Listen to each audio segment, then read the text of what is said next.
সদায় পেপাৰত লিষ্ট ওলাই যে কোন ডাঙৰ মানুহৰ কোন ল'ৰা আৰু ছোৱালীয়ে এইবাৰ মেজিষ্ট্ৰেট হ'ল আৰু এইবাৰ ডিএছপি হ'ল আৰু এই চাকৰি পাবৰ কাৰণে পঢ়া শুনা কৰিব নালাগিছিল তৰুণ গগৈ কংগ্ৰেছ দলৰ চৰকাৰ থকাৰ সময়ত এপিএছচিত ৰাকেশ পাল নামৰ ডাঙৰ অজগৰ সাপ এডাল থৈ দিছিলে আপুনি 1 কোটি দিয়ক 50 লাখ টকা দিয়ক চৰকাৰী চাকৰি লৈ যাওক আৰু সেই কাৰণে ৰিজাল্ট দিয়াৰ সময়ত এই অজগৰ সাপডালে কিমান টকা খালে কিমান টকা চাকৰি পালে তাৰ ওপৰত আলাপ আলোচনা আৰম্ভ হৈছিল কিন্তু আজি যোৱা 10 দিন আগত এপিএছচি ৰিজাল্ট দিলে আপোনালোকৰ আশীৰ্বাদত আজি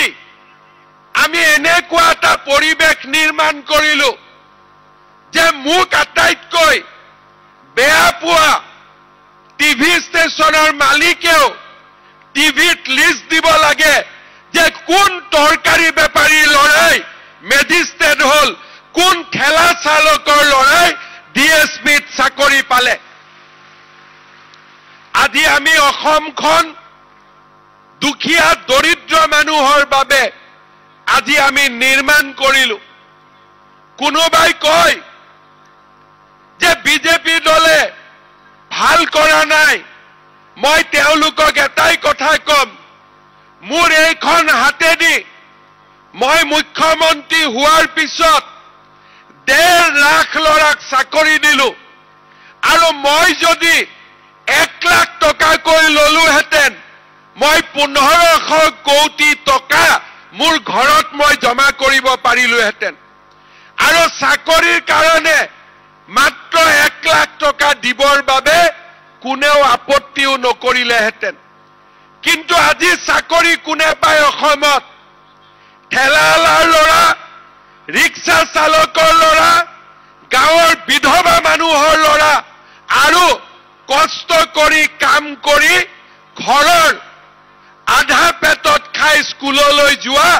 দুখীয়া মানুহৰ পৰিয়ালে আজি অসমত চৰকাৰী চাকৰি পায় যি চাকৰি যোৱা কালিলৈ আমি কল্পনা কৰিব পৰা নাছিলো আজি তেনেকুৱা পৰিয়ালৰ ল'ৰা ছোৱালীয়ে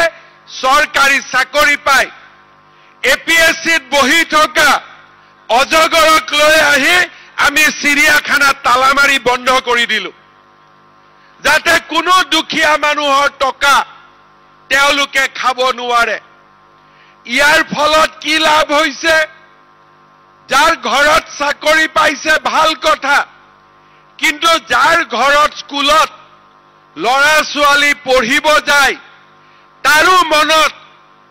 এতিয়া এটা আশাৰ সৃষ্টি হৈছে যে দিল্লীত নৰেন্দ্ৰ মোদী আছে অসমত হিমন্ত বিশ্ব শৰ্মা আছে বিজেপিৰ চৰকাৰ আছে টকা পইচাৰে চাকৰি নহয় মই পঢ়া শুনা কৰি চাকৰি পাব পাৰিম মোৰ দেউতা মাৰ নাম উজ্বলাই তুলিব পাৰিম